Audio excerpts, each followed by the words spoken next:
Hello बच्चों, आइए इस प्रश्न को पढ़ते हैं। स्पिन करती टेनिस की गेंद एक सरल रेखा में न चलकर वक्राकार पथ पर क्यों चलती है? आइए इस प्रश्न की मुख्य अवधारणा की चर्चा कर लें। मुख्य अवधारणा, हम पहले समझ लेते हैं कि बर्नौली ने अपना सिद्धांत क्या दिया था। मान लीजिए हमारे पास में यह एक पाइप है, कुछ इस तरीके से। इसमें से मान लीजिए द्रव प्रवाहित हो रहा है कुछ इस तरीके से। ये जो द्रव है वो दरअसल अशांत द्रव है, अशांत, तथा इसमें कोई घूर्णन गुण नहीं है। कोई घूर्णन गुण नहीं। कोई घूर्णन गुण का मतलब ये है कि इसके अंदर अगर आप मान लीजिए कोई गेंद छोड़ दें तो ये घूम नहीं सकता है, अर्थात इसके ऊपर जो यहाँ पे द्रव प्रवाहित हो रहा है वह बल आघूर्ण नहीं लगा सकता, ऐसा माना जाता है बर्नौली सिद्धांत में। साथ ही साथ ये जो द्रव है उसे दबाया नहीं जा सकता है, अर्थात उसकी जो घनत्व है वो नियत रहेगी। हम यहाँ लिख सकते हैं कि नियत घनत्व। जब ये तीन स्थितियां द्रव के लिए सही होती हैं तो वहां पे बर्नौली का सिद्धांत हम लगा सकते हैं। मान लीजिए यहाँ पे जो भी प्रवाहित हो रहा है वो पानी हो सकता है, वो हवा हो सकता है। यहाँ नीचे उसकी गति मान लीजिए कि v1 है, ऊपर गति v2 हो गई। यहाँ पे नीचे इस वाले भाग की जो ऊंचाई है धरती से वो मान लीजिए कि h1 है, और इधर की जो ऊंचाई है धरती से वो मान लीजिए कि h2 है, और यहाँ पे दाब मान लीजिए कि p1 है और यहाँ पे दाब p2 है। तो यहाँ पे हम लिखते हैं बर्नौली के सिद्धांत के अनुसार p1 धन 1/2, जो भी यहाँ पे पदार्थ प्रवाहित हो रहा है उसका घनत्व रो गुणे v1 का वर्ग धन रो जी h1। ये दरअसल कुछ और नहीं बल्कि दाब ऊर्जा, गतिज ऊर्जा और गुरुत्वीय स्थितिज ऊर्जा को दर्शाता है। ये दरअसल बराबर होता है P2 धन 1/2 रो V2 वर्ग धन रो जी H2। तो इस मुख्य अवधारणा का इस्तेमाल करके आइए इस प्रश्न को हल करें। यहां इस प्रश्न में बोला जा रहा है कि जब एक टेनिस बॉल स्पिन कर रही होती है तब वो सरल रेखा में नहीं चलती है। तो यहां पे हम स्थिति बनाते हैं। तो चलिए यहां पे हम एक स्थिति बना लेते हैं।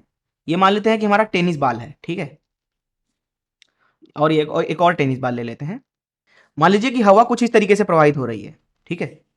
यह हवा तेजी से प्रवाहित हो सकती है, हो सकता है धीरे धीरे भी प्रवाहित हो रहा हो, ठीक है।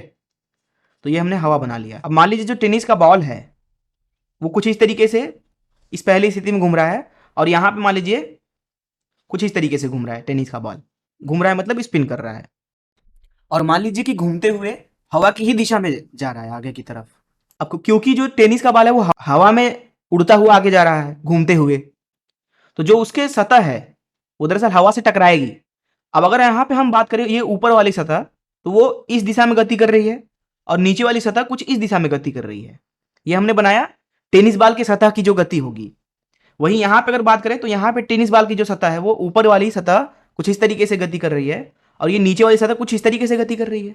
इस गति की वजह से जो हवा है उसकी रफ्तार बदल जाएगी, क्योंकि हवा और सतह के बीच में घर्षण होगा। तो यहाँ पे अगर हम बात करें पहली स्थिति में, ऊपर वाली स्थिति, तो यहाँ पे ऊपर जो हवा की गति है वो तेज हो जाएगी और नीचे हवा की गति धीमी हो जाएगी। तो इसे V2 बोल देते हैं और इसे V1 बोल देते हैं। उसी तरीके से अगर यहाँ पे बात करें तो यहाँ पे नीचे वाली जो हवा है उसकी गति बढ़ जाएगी, और यहाँ ऊपर वाले सतह के पास की जो हवा की गति होगी वो कम हो जाएगी। तो इसको हम बोल देते हैं V2, इसको बोल देते हैं V1। और यहाँ दोनों स्थितियों में जो V2 है वो ज्यादा है V1 से। टेनिस के बॉल का आकार छोटा होता है, और हवा के लिए हम मान सकते हैं कि जो जो ये ऊपर वाली हवा है और जो ये नीचे वाली हवा है उन दोनों के लिए h लगभग लगभग समान है। हम बोल देंगे कि जो h है अर्थात ऊंचाई धरती से वो क्या है, समान है। इस अवस्था में अगर हम यहाँ पे बर्नौली का सिद्धांत लगाएं तो यहां मान लेते हैं कि जो ऊपर का दाब है वो P2 है और नीचे का जो दाब है वो P1 है। अब क्योंकि यहाँ पे जो h है वो समान है, इसलिए हम यहाँ बोल सकते हैं कि जो P1 धन 1/2 रो V1 का वर्ग होगा वो दरअसल बराबर होगा P2 धन 1/2 रो V2 के वर्ग के बराबर। अब यहाँ पे आप देख सकते हैं कि जो V1 है वो कम है V2 से। यहाँ पे जो V1 है वो कम है V2 से, इसलिए हम बोल सकते हैं कि जो P1 है वो ज्यादा होगा P2 से। अर्थात यहाँ पे नीचे का जो दाब है वो ज्यादा है और ऊपर का दाब कम है।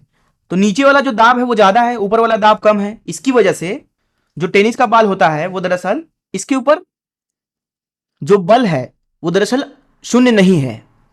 अगर हम बात करें कुल बल की तो वो ऊपर की दिशा में होगा। क्योंकि नीचे का दाब ज्यादा है। इस अवस्था में जो ये टेनिस बॉल है वो दरअसल सीधी रेखा में तो गति कर नहीं सकता, क्योंकि इसका ऊपर की दिशा में त्वरण होने लगेगा, क्योंकि ऊपर यहां पे बल लग रहा है तो उसी दिशा में यहां पे त्वरण लगने लगेगा, जिसकी वजह से टेनिस बॉल जो है वो कुछ इस तरीके से जाएगा, अर्थात ऐसे सीधी रेखा में ना जाकर एक टेढ़ी रेखा में। तो ये हमने ऊपर की इस अवस्था को समझ लिया, इसलिए मैं इनको हटा देता हूं ताकि अच्छे से, ताकि आपको शुद्ध शुद्ध दिखे ये। तो यहां पे टेनिस का जो बॉल है वो कुछ इस तरीके से चला जाएगा। वहीं नीचे वाली अवस्था के बारे में बात करें तो नीचे का गति ज्यादा है, ऊपर का गति कम है। यहां इस सूत्र से हम बोल सकते हैं कि जिधर की गति ज्यादा होगी उधर का दाब कम होगा, और जिधर का जो गति है वो कम है उधर का दाब ज्यादा होगा। अब क्योंकि यहां नीचे हवा की गति ज्यादा है, ऊपर हवा की गति कम है, तो नीचे का जो दाब होगा, जिसको P2 बोल देते हैं, वो दरअसल कम होगा P1 से, अर्थात यहां पे जो P1 है वो ज्यादा हो जाएगा P2 से। जिसका मतलब है कि इसके ऊपर, जिसका मतलब है टेनिस बॉल के ऊपर यहां पे नीचे की तरफ कुल बल आ जाएगा F, तो नीचे की तरफ त्वरण भी आ जाएगा, जिसकी वजह से ये जो टेनिस का बॉल है ये कुछ इस तरीके से आगे जाएगा, सीधी रेखा में ना जाकर के एक टेढ़ी रेखा में। और यही चीज हमें से प्रश्न में पूछा गया था कि ऐसा क्यों होता है। तो ऐसा दरअसल बर्नौली के सिद्धांत की वजह से होता है। उसमें दरअसल टेनिस के बॉल के दोनों तरफ हवा की गति बदल जाती है, और ऐसा होता है टेनिस के बॉल के स्पिन के कारण, अर्थात उसके घूमने के कारण। और इस चीज को मैंने आपको गणितीय रूप में भी अच्छे से समझा दिया। मैं आशा करता हूं कि आपको इस प्रश्न का हल जरूर समझ में आया होगा। धन्यवाद।